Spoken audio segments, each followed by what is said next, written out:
तो अगले महीने 16 तारीख को रिलीज़ होने वाली है डीसी की नई मूवी द फ्लैश।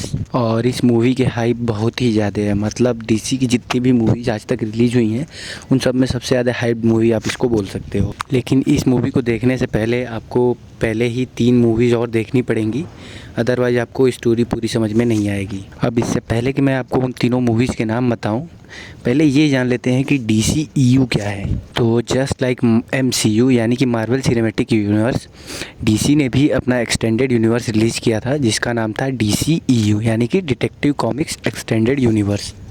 और इस यूनिवर्स में जितनी भी मूवीज़ एक दूसरे से कनेक्टेड थी उनमें 3 मूवीज़ थी, जिसमें 2013 की मैन ऑफ स्टील, 2016 की बैटमैन वर्सेस सुपरमैन और 2021 में जस्टिस लीग स्नाइडर कट। अब इन मूवीज़ को डायरेक्ट किया था जैक स्नाइडर ने, जो कि एक बहुत ही बेहतरीन डायरेक्टर है।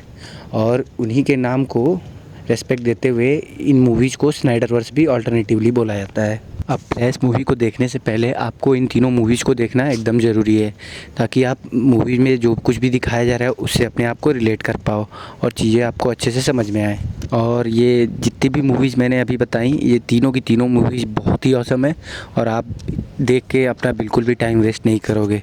आपको कनेक्ट किया था डार्क साइड से, डार्क साइड जो कि थेनोस से भी काफ़ी बड़ा लेवल का थ्रेट मान सकते हो आप इस यूनिवर्स में।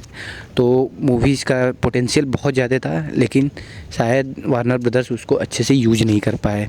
कुछ और भी ट्रेजेडीज थी जिनकी वजह से इनका फ्यूचर जो है वो ख़राब हो गया। तो हुआ कुछ यूँ कि जैक स्नाइडर जस्टिस लीग को डायरेक्ट कर रहे थे और मूवी का काम काफ़ी हद तक ख़त्म भी होने वाला था।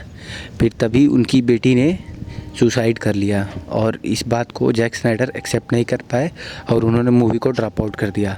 अब चूँकि मूवी बहुत ही हाईली बजटेड थी तो इसलिए वार्नर ब्रदर्स ने इसको छोड़ने के बजाय जॉस व्हीडन को हायर किया। जी हाँ, वही जॉस व्हीडन जिन्होंने दी एवेंजर्स मूवी डायरेक्ट की थी। लेकिन इसके साथ ही साथ वार्नर ब्रदर्स ने उनको ये हिदायत भी दी कि आपको मूवी को बहुत ही शॉर्ट रखना है। जो जैक स्नाइडर के विज़न में मूवी 4 घंटे जितनी लंबी थी और वार्नर ब्रदर्स ने सख्त इंस्ट्रक्शंस दिए कि मूवी को छोटा से छोटा रखा जाए, जिसकी वजह से जॉस व्हीडन ने इस मूवी पर अपना टेक लिया जिसको बोला जाता है जस्टिस लीग व्हीडन कट। और वो मूवी जब रिलीज़ हुई तो उसने बहुत ही गंदा कलेक्शन किया और बॉक्स ऑफिस पर पूरी तरफ से फ्लॉप हुई। लेकिन फैंस को ये भी पता चला कि मूवी का एक स्नाइडर कट भी है जिसे जैक स्नाइडर ने पूरा कर लिया था। और ये बात जानने के बाद एक ऑनलाइन कैंपेन शुरू हुआ जिसका नाम था रिलीज द स्नाइडर कट।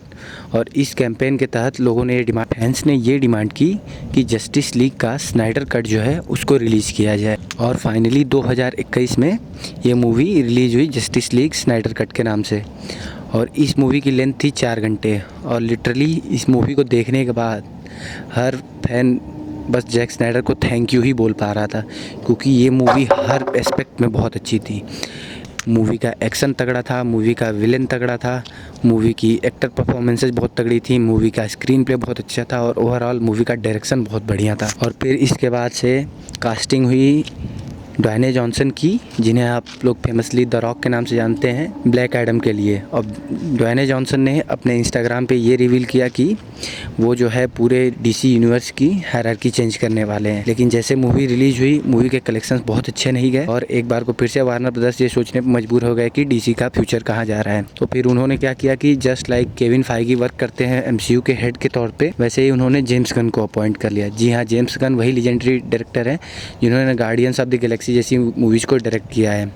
इसके अलावा डीसी के लिए उन्होंने द सुसाइड स्क्वाड, जी हाँ पुरानी वाली सुसाइड स्क्वाड नहीं बल्कि जो पिछले साल रिलीज हुई द सुसाइड स्क्वाड है उसको भी डायरेक्ट किया है।